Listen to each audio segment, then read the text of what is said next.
Only 2 weeks removed from their bye, the Seahawks are walking wounded into their rematch with the Cardinals in Week 10. Who will be out there on the field at Lumen Field, and which players are in jeopardy of suiting up in this NFC West rematch? We'll be diving in here on our Blue Friday edition of Locked On Seahawks.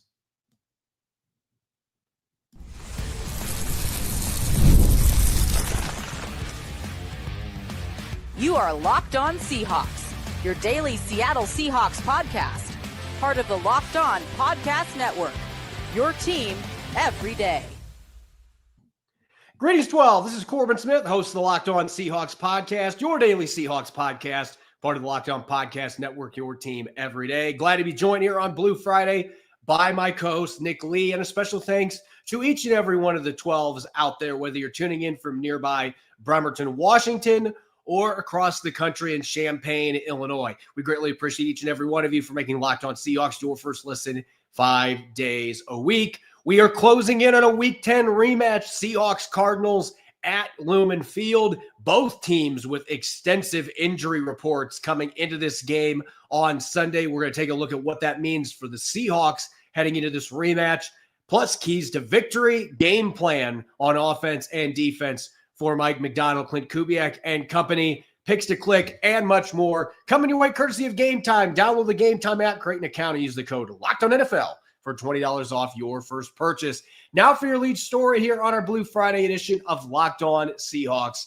Look, it's the middle of the season. It's Week 10, and the reality is settling in for pretty much every NFL team out there, ironically, except the Baltimore Ravens, who had nobody in their injury report earlier this week. A team that's been injured quite a bit early in the season, but very healthy now for the most part.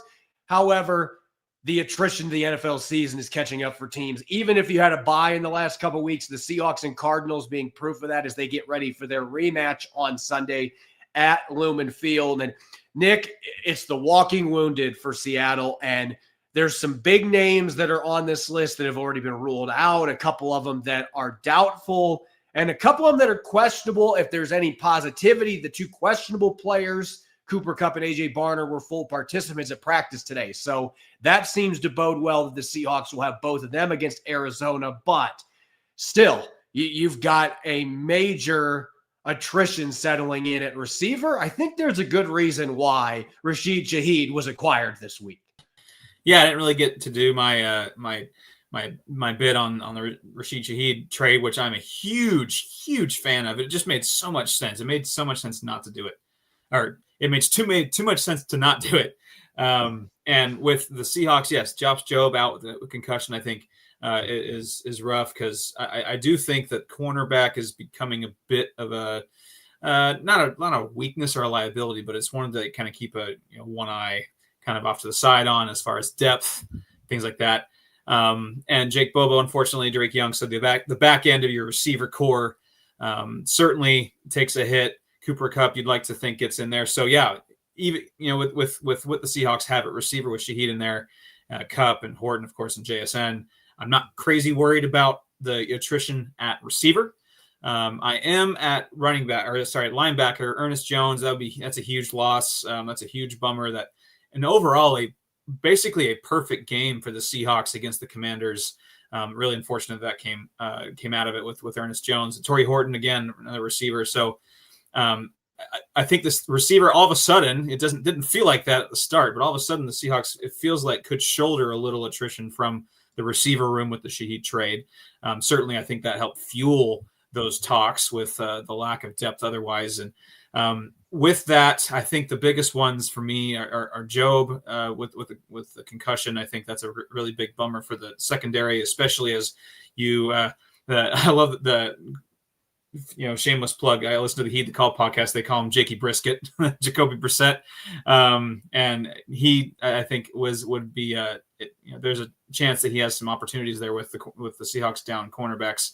And AJ Barner, again, like you said, he practiced today, but that's the one I want to look at too. And, where does that fit in for a guy that I might be possibly picking later? We'll see. But really, I think the Seahawks are in a good spot with their receiver depth all of a sudden with Shaheed. I think the biggest ones that are a bummer for me, at least, are Ernest Jones, of course, and Josh Jobe. Yeah, well, Tory Horton's a huge bummer for me too, because Yeah. the game that he just had with 2 touchdowns. Now getting Shaheed in town and him knowing Clint Kubiak's offense, obviously that helps with the blow a little bit. And it looks like Cooper Kupp's got a pretty good chance to be able to play in this game as a full participant in practice on Friday. So you can have Jackson Smith and Jigba.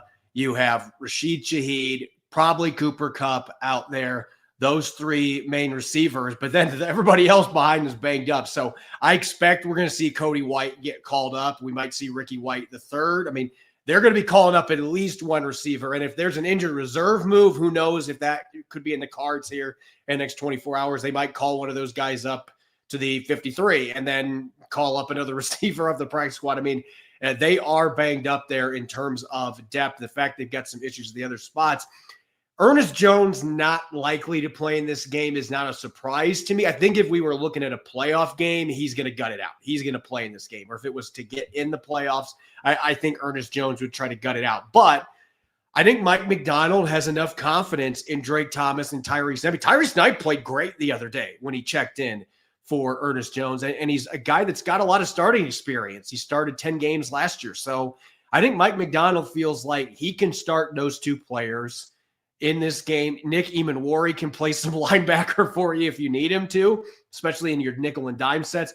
I feel like Mike McDonald feels like, look, we can get through this game. We can get through it with who we've got. Let's make sure Ernest Jones gets healthy and let's not risk him getting hurt worse. So I'm not surprised by that one. The Horton injury popped up on Wednesday after they had their walkthrough. He didn't really notice it until he started running around. That was coming out of the game last week. So that was kind of an unexpected thing that's happened. But that's what happens this time of year, Nick. When you look at NFL injuries, you have guys that everybody's banged up that's played.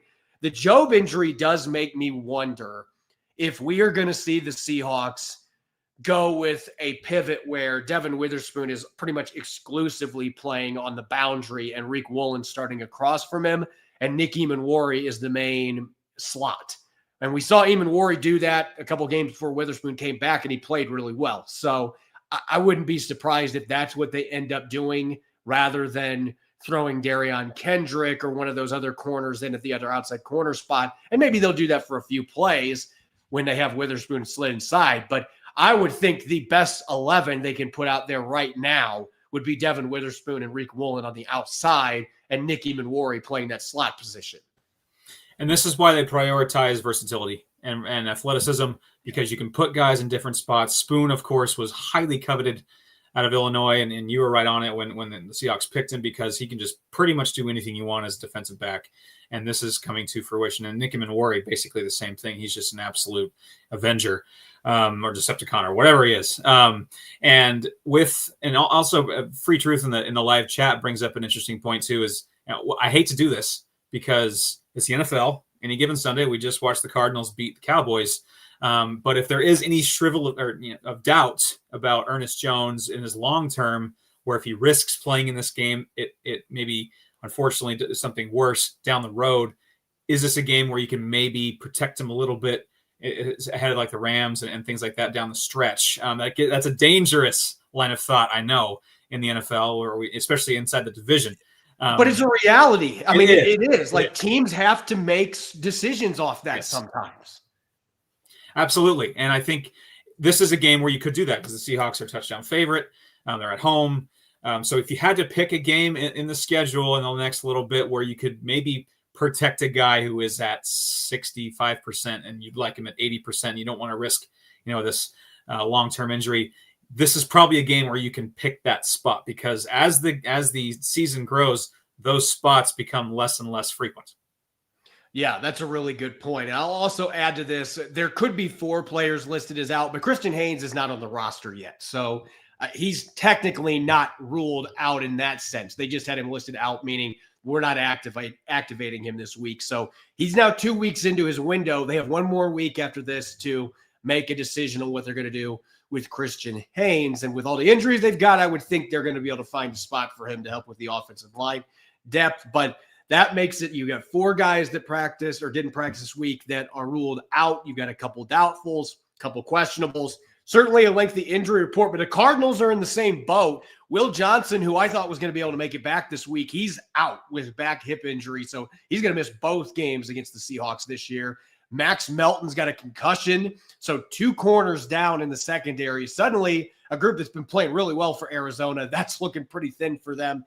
Mac Wilson, their starting linebacker, is out too. That is a very big loss for Arizona in the middle, especially defending the run. So the Seahawks are far from the only team going to this matchup that's got some significant injuries that they are dealing with. When we come back, it's time to dish out our weekly game plan, the keys to victory. What do the Seahawks need to do to get to 7-2 and pull off the season sweep against the Cardinals? We'll be breaking that all down coming up next year on our Blue Friday edition of Locked On Seahawks. If you're still overpaying for wireless, it's time to say yes to saying no. At Mint Mobile, their favorite word is no. No contracts, no monthly bills, no overages, no hidden fees, no BS. I said yes to making the switch and getting premium wireless for just $15 a month. Mint makes it simple. All plans come with high-speed data and unlimited talk and text delivered to the nation's largest 5G network. You can even bring your own phone and keep your same number and contacts. I love that you are getting the same quality service you had before, but for a fraction of the price. And the setup is super easy. You keep your number and you're off and running in minutes. Ready to say yes to saying no? Make the switch at mintmobile.com/LockedOnNFL. That's mintmobile.com/LockedOnNFL. The NFL season's at the midway point, and honestly, there's nothing better than being at the stadium surrounded by fans cheering on your team. But it can be difficult to get tickets at times, whether it's login screens or the prices jumping $50 at checkout. It can be really frustrating. And that's why I use Game Time, the app that gives the advantage back to you, the fans. Game Time is fast, easy, and backed by the Game Time guarantee, meaning you'll always get 100% authentic tickets that are delivered on time and at the best price, and all fees are included. So the price you see is the price you pay. I log into Game Time, and in just a couple taps, I get amazing deals. We're talking your favorite NFL games as low as $75 to $80. The app made it super simple. I can even see the exact view from my seat before I buy, and they offer zone deals as well. You pick the section, Game Time picks the seats, and you save big. Download the Game Time app, create an account, and use the code LOCKEDONNFL for $20 off your first purchase. Terms apply. Again, that's the promo code LOCKEDONNFL for $20 off. Swipe, tap, ticket, go. Download Game Time today. Welcome back to the Blue Friday edition of Locked On Seahawks. This is your host, Corbin Smith. He's Nick Lee. A special thanks to each and every one of the 12s out there. And thank you, as always, for making Locked On Seahawks your first listen 5 days a week. We greatly appreciate it. And also want to give a shout out to all of our listeners. We are officially the #1 sports podcast network in the world, Locked On Podcast Network. And that is a credit to you, our valuable listeners. I know Nick, I speak for Nick on this as well, doing Locked On Seahawks with me, Rob Rang, all of us. We are absolutely blessed to have the audience that we have and the incredible team that we get to work with. The Seahawks Squad show that we added this year as well with Robert Turbo Turbin, Anders Hurst, Chris Crawford. It's been an absolute blast, and we're just going to keep going up from here. But a special thanks to all of you for making Locked On Seahawks and the Locked On Podcast Network #1 for sports podcasting. Let's get to Sunday's game, shall we, Nick? We've got a rematch, Seahawks Cardinals at Lumen Field. And I wrote a story about this on EmeraldCitySpectrum.com today, kind of outlining, normally when you have rivals playing each other 6 weeks apart, unless one team has just had a crazy rash of injuries, normally it's, hey, we know you, we just played you. But this game has some very significant differences for both teams in terms of who's going to be out there. Some of these guys being players that haven't been part of the rivalry in the past either. And so I do think that this rematch, this replay, however you want to look at it, I think that there's certainly going to be some wrinkles that as we go into the game plan, particularly for the defense as we get into a few minutes, I think we're going to be seeing some things that are going to be different in terms of what they're going to be doing in those coaches' offices and what they're pitching to their players this week. But let's start on the offensive side of the football for the Seahawks. And again, it's only been 6 weeks ago that they got up to that really fast start, and then the offense kind of tapered off late in the second half. Looking at this rematch against a Cardinals defense that's going to be undermanned, but they have been playing lights out football as of late. Held the Cowboys down under 15 points in that last game. Dallas was averaging 30 points a game going into that game. This is a defense that's been playing really well, Nick. What's something that jumps out to you game plan wise that you feel has to be done for the Seahawks to get the season sweep on Arizona? Well, when I was thinking about this game where it's the classic, you're a better team. You are. You got a better roster. I'm going to start with number 3 here and kind of work backwards. To quote, Cobra Kai, Karate Kid, strike first, strike hard, no mercy. And the way you give them mercy and you don't strike hard is if you give them easy scoring opportunities when you turn the ball over on your own territory. So do not give them plus territory turnovers. Now, again, weird things happen, fumbles, weird deflection, interception, turnovers happen. You cannot afford to give them, turn the, strip sack on your own 25, boom, they're in field goal range all of a sudden. That is how you let a team hang around and maybe even upset you. So yes, to get the Karate Kid mentality, strike first, strike hard, no mercy, which includes no easy turnover, easy scoring chances because of turnovers in your own territory. And I think that kind of be opened up with the passing quick game we'll talk about for sure. You don't want to leave your interior offensive line hanging. Dante Stills, the interior lineman for the Cardinals, had his best season or had his best game of the season against the Seahawks last game at 3 pressures.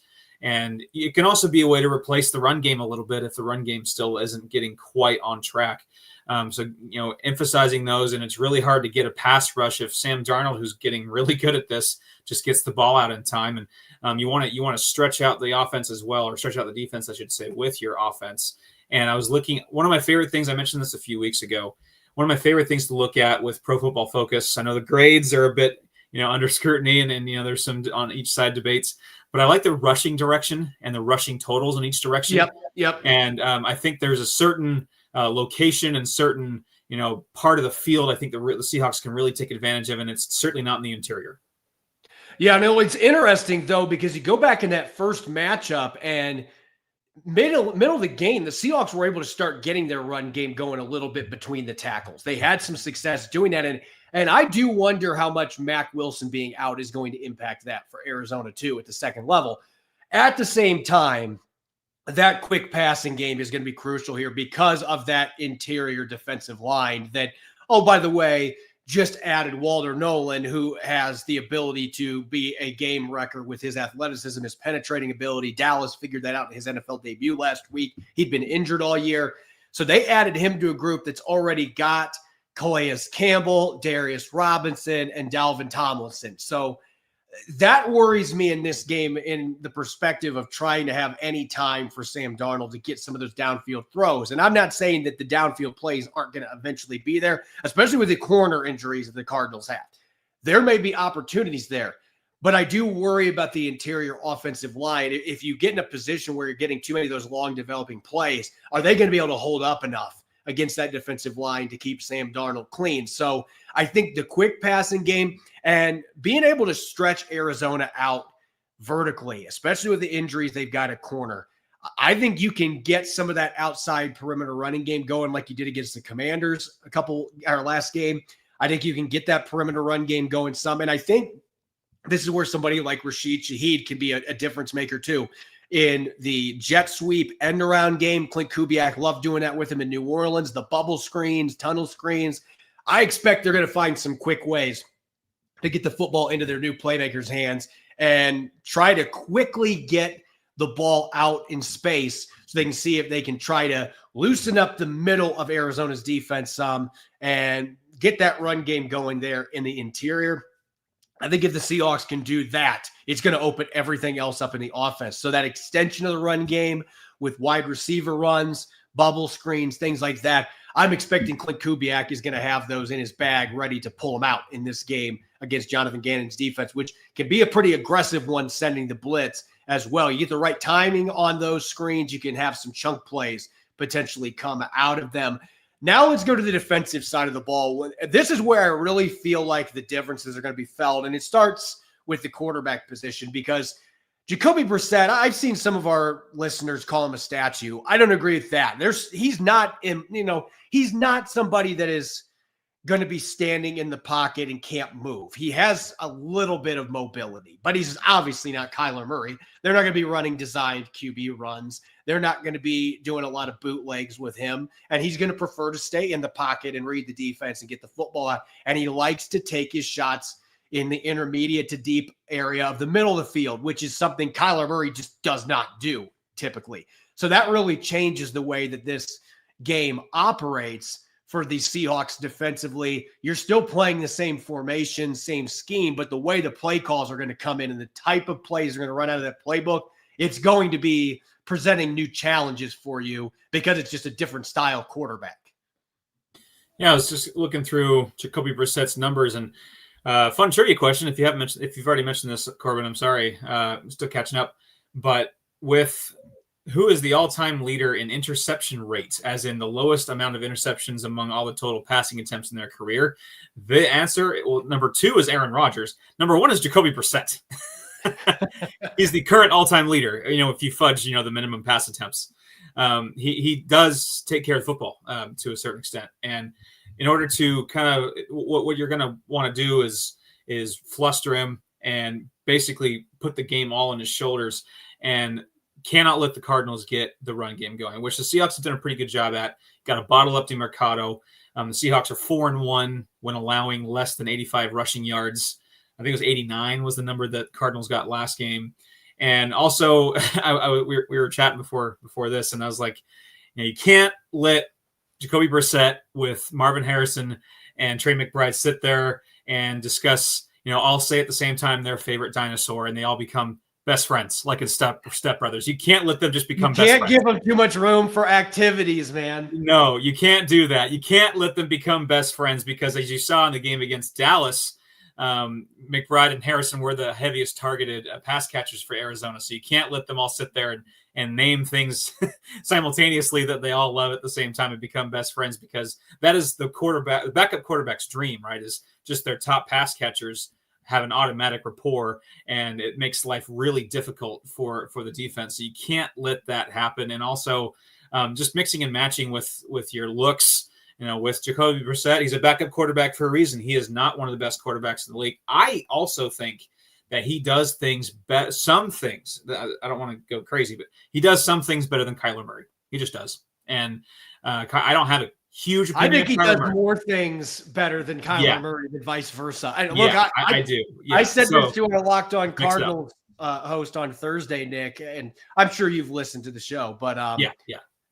He was in full agreement with me. And this comes from somebody who covers the team. Like, look, it feels like that ship has sailed with Kyler Murray. And that's not saying Jacoby Brissett is going to be there, like Geno Smith that starts the next 3 years or whatever. But like the offense just feels more like an NFL offense. And I think a way that you can take that away from Jacoby Brissett, you mentioned the interception rate. He does not throw a lot of interceptions. But something that he does do a lot, if you can get to him, this dude has a really hard time holding onto the football. He gets hit in the pocket. He has 36 career fumbles. And the last 2 weeks, he has been sacked 11 times total. So it's not like Arizona's offensive line is doing a great job protecting him. And he doesn't have the mobility to be able to escape the pocket near the way that Kyler Murray does. So I think this is a game. He's a veteran quarterback. He's played against everything. He's seen everything. But I think against quarterbacks like that, you have to keep them on their heels and mix and match things. I think this is a game where Mike McDonald, not even saying he needs to be willing, I think he just should be wanting to be in attack mode where he is sending the Nick Eamon-Warries, the Drake Thomases, the Devin Witherspoons of the world. And he is sending them. Ty Akata's been really good at blitzing. Send these guys on blitzes or sim pressures, mix and match where they're coming from, the timing, and try to speed up that clock. Because one of the advantages Arizona's offense has had with Jacoby Brissett is they've been able to get those deeper patterns to McBride and Harrison and the rest of the receivers and allowed those guys to really thrive. You can take that away from Arizona, though, if he doesn't have time. And I think the front line can do some of that pressure. Obviously, they've been doing it all year, front four, but Man, I think you can speed the clock up for Jacoby Brissett. And this is a guy that if you are in the vicinity, if you hit his arm, he doesn't have great arm or hand strength when it comes to holding on to the football. He just doesn't. He will fumble the football a lot. He doesn't have small hands necessarily either, but this has been a struggle. And it's one of the reasons I think he's had a hard time when he's had chances to be a starter. He's had issues with fumbles. I think if you can get that heat on him, he's been sacked a lot. I think if you do that in this game, you can get a couple. And look, Seattle has not forced a fumble on defense yet this year. The only NFL team that hasn't done that. They are well overdue. That is the one thing with Jacoby Brissett that could be helped out here for the Seahawks defense. So I think mixing and matching those pressure looks is what is going to be the formula to be able to get to him and maybe force a turnover or two in the pocket. When we come back next, picks to click, predictions time here as we wrap up the game week, the hay in the barn. That's coming up next year on our Blue Friday edition of Locked On Seahawks. This episode is brought your way by Prize Picks, the daily fantasy app where making the right call can actually pay off. You and I make decisions every day, but on Prize Picks, being right means you get to cash in. With football season well underway, Prize Picks is the simplest and fastest way to get in the action. Just pick more or less on 2 to 6 player projections, and you can turn your takes into real prizes all in less than 60 seconds. I've been playing Prize Picks a ton lately. It's such a fun way to stay locked in for the season. It's quick, easy, and really it's my favorite way to follow along with all the football action. I love checking projections like Sam Darnold for more or less than 270 passing yards, or Ken Walker III for more or less than 1 total touchdown. Download the Prize Picks app today and use the code LOCKEDONNFL to get $50 in lineups after you play your $5 lineup. That's the code LOCKEDONNFL for $50 in lineups after your first $5 play. Prize Picks, it's good to be right. I'm so excited about the new jeans that I've got arriving soon from Duer. Duer jeans have 5 times the stretch of traditional denim, and they're antibacterial, meaning your jeans stay fresh longer so you can wear more and wash less. Save yourself some water.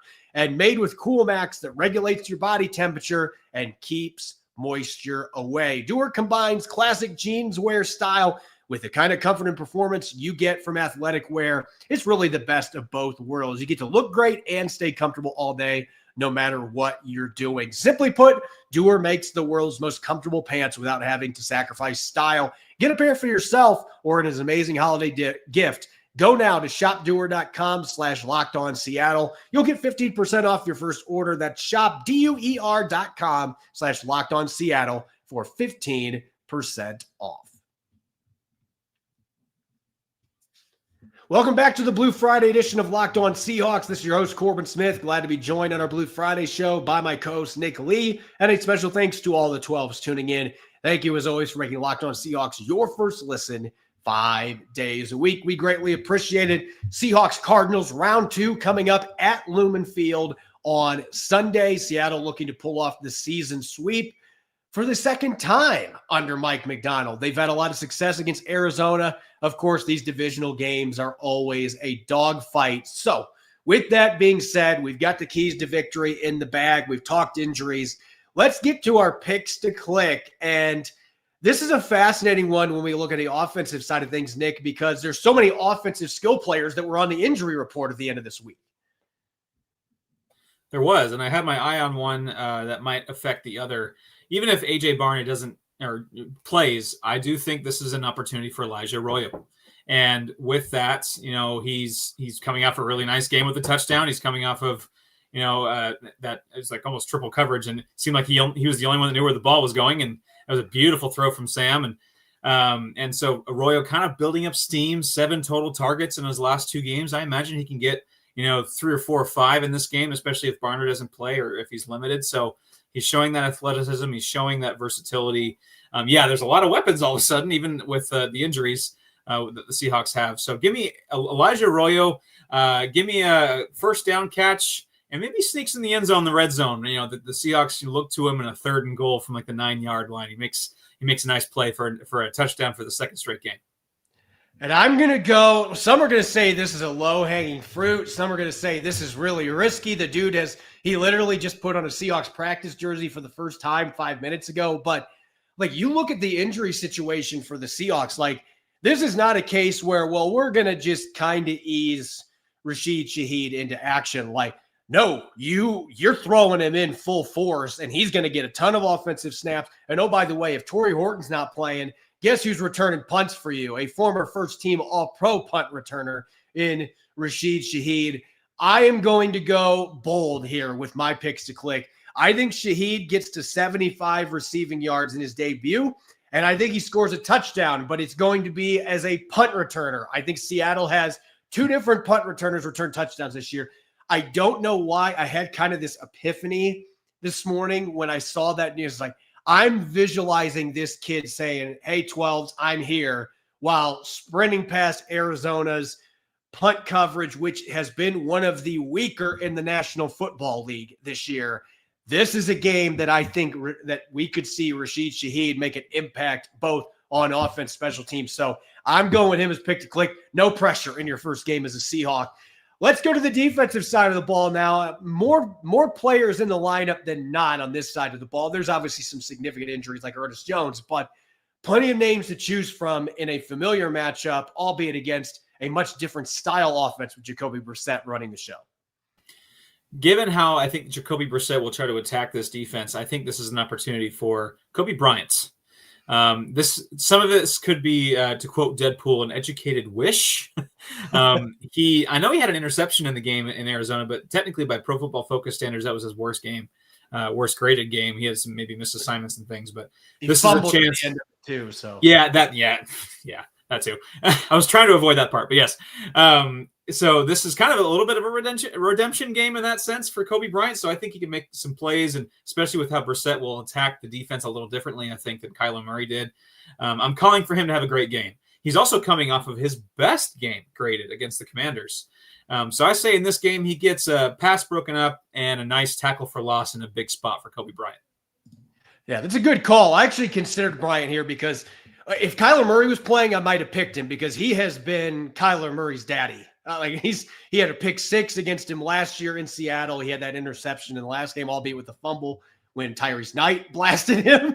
That was just kind of one of those fluky plays that just once in a while happens in an NFL game for the side of football that's not used to being on the offensive necessarily. But I'm going with DeMarcus Lawrence. I just think there's a couple of reasons behind this. For one, he injured his quad in the first quarter of that first matchup, and he was causing Arizona's defensive line a lot of problems before he exited that game.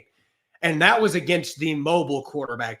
I think DeMarcus Lawrence is going to be looking to get physical, play tough against especially the right side of Arizona's line, which has been much maligned this year, and be able to go after a much more sitting duck-like quarterback. Again, I don't think he's a statue, but Jacoby Brissett's game is about being in the pocket and reading the defense. I think DeMarcus Lawrence gets 1.5 sacks. I think he gets a strip sack in this game. I think he forces fumble number 37 in Jacoby Brissett's career. I think he makes a few plays in the backfield against the run. I think Tank is ready to go on the all-out offensive in this game against Arizona's offensive line. And I think that it's a big reason. And I'm also going to say this.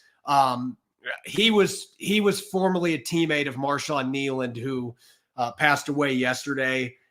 I think there's going to be some emotion for him on the field that I think he's going to want to bring it for Marshawn Nealand. And I think you're going to see that with a number of players. But our thoughts and prayers with Marshawn's family after what happened this week, a tragic situation. But make sure, as Marshawn Lynch said, make sure to take care of your mentals and make sure that you're willing to talk to people and be looking for help if you need it. And but I think that is going to be weighing heavy on DeMarcus Lawrence to bring it more so than he maybe usually does in this game. So I'm thinking a big game for the Tank on Sunday. Let's get to our game predictions real quick. And I'm going to admit, Nick, I actually had a really hard time with this one, and I talked about it in our crossover. Like, this is one that I feel could go either way.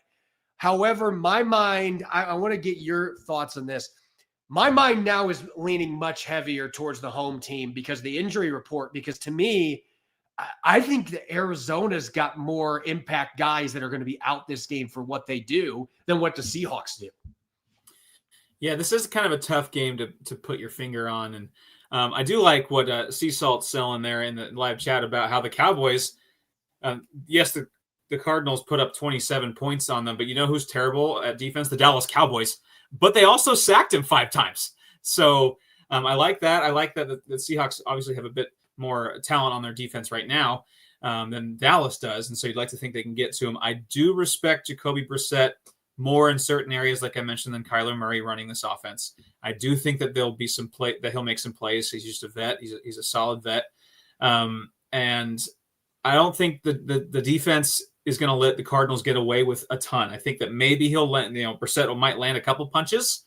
I do think the Seahawks are going to rally around with the defense and be galvanized by the addition at the deadline and really kind of see there's a runway here for the Seahawks to completely control their own destiny. I think that they can kind of smell that in the building. And now I'm just listening to all these national shows. All of a sudden it's like, what's going on in Seattle? I mean, let's start talking about these guys a bit more.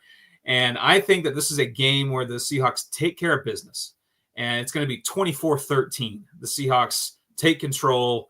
That, like I said, with Cobra Kai, strike first, strike hard, no mercy. And that's not like a blowout, but I think defensively, I think they have a solid game plan to defend this team, and they win by multiple scores. So I'm going to confess that I had a prediction down. I had Seattle winning in both counts, but it kind of felt like a coin flip for me until I saw the injury reports come out. And I think, look, I had it 20-16. I had to be in a really kind of a low scoring game where both defense, and that could still be what happens. But I think those injuries at the second level at linebacker and at corner for the Cardinals are going to end up being a significant hurdle for them to try to get over. And I'm just not sure the depth is there for them to be able to withstand the punches that the Seahawks are going to throw at them. I'm going to go 27-16 Seahawks. I think I'm going to give them another touchdown in this game. I just think the injuries that Arizona has got there. And again, I'm not discounting what they're doing. If you listen to the Thursday show, I have been impressed with what I've seen the last 3 weeks. But I think Seattle's defense is going to be able to get pressure on Jacoby Brissett. I think they're going to force a few turnovers. And I think the offense is now going to be able to do more of what they want to do in this game just because the Cardinals are dealing with some shorthanded issues at multiple positions. So I'm going to go 27-16. I think it'll be a game that's pretty close for a good chunk of it, but I anticipate Seattle is going to be able to throw more punches at the end, and they're going to be able to pull away some. So I'm going to go 27-16 for my score prediction. As always, you can follow me on X and Blue Sky at Corbin Smith NFL. Make sure to follow Nick at NickLee51. You can get both of our content, our articles, on EmeraldCitySpectrum.com. We got tons of Seahawks stuff up there this week, including my Rashid Shaheed film breakdown, diving into how Clint Kubiak will use him in his offense. It has used him in his offense in the past. Make sure to check all that stuff out with a subscription, just $6 a month, EmeraldCitySpectrum.com. We will be back on Sunday after the game. We'll have Seahawks Squad Show with Rob Rang, Turbo and company, and I will have a few hours after the game, my weekly post-game show. Make sure to listen in, and here's hoping for a Seahawks victory on Sunday. Go Hawks.